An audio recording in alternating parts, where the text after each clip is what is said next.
नागपूर हे विमानांच्या maintenance, repairing आणि ऑपरेशनचं सर्व्हिसेस हब म्हणून विकसित होत आहे। केंद्रीय नागरी उड्डाण मंत्री ज्योतिरादित्य शिंदेंच्या हस्ते AR एंडेवार या कंपनीच्या MRO सर्व्हिस सेंटरचं उद्घाटन झालं। मिहानमध्ये आधीच एअर इंडिया इंजिनिअरिंग सर्व्हिसेसचं MRO सेंटर सुरू आहे। त्यामुळे सध्या नागपूरच्या मिहानमध्ये महिन्याला सरासरी 6 ते 8 विमानांच्या देखभाल दुरुस्तीचं काम होत आहे।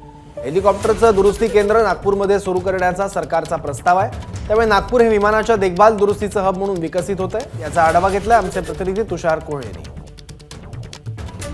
नागपूर हे विमानांचं मेंटेनन्स हब म्हणून आता हळूहळू उदयास येत आहे। याआधी नागपूरमध्ये पहिला MRO सुरू होता, आता दुसरा MRO सुरू झालेला आपण बघू शकतो की हे बाजूला तुम्हाला दिसतात। हे दुसऱ्या MRO मध्ये AAR आणि इंडिमार यांचा मिळून जॉइंट व्हेंचर हे MRO आहे। याआधी आपल्याला जर का बघितलं तर जे बोईंगचा MRO होता म्हणजे एअर इंडिया इंजिनिअरिंग सर्व्हिसेस त्यांचा MRO आधी सुरू होता आणि आता दुसरा MRO सुरू झाला आहे। त्यामुळे कुठेतरी आता नागपूरमध्ये देशभरातले जे वेगवेगळे विमानं मेंटेनन्ससाठी यायला सुरुवात झालेली आहे त्यांच्या संख्येमध्ये भर पडणार आहे। तुम्ही दृश्यांमध्ये जर का बघितलं ना तर आपण बघू शकतो की इंडिगोचे आपल्याला इथे 2 मोठे प्रवासी विमानं पाहायला मिळत आहे। आणखी पार्किंग एरियामध्ये काही विमान इथे उभे असल्याचं आपल्याला पाहायला मिळत आहे। हे देखील मेंटेनन्ससाठी आलेले आहे।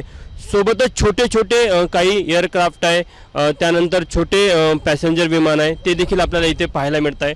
यावरून लक्षात येतं कारण की नागपूरची जी भौगोलिक स्थिती आहे ती देखील त्याला कारणीभूत आहे। कारण की रोज नागपूरच्या वरून जवळपास 750 विमानं, त्यामध्ये मग काही त्यामध्ये डोमेस्टिक असेल किंवा काही इंटरनॅशनल फ्लाइट्स असेल त्या जातात। त्यावरनं तुम्हाला लक्षात येतं की नागपूरचं भौगोलिक महत्त्व बघता केंद्र सरकारने जेव्हा मिहानची निर्मिती केली त्या पाठीमागे हाच एक उद्देश होता की कुठेतरी नागपूरला आपण विमानांचं मेंटेनन्स हब म्हणून विकसित करायचं आणि त्याची हळूहळू सुरुवात व्हायला होत आहे।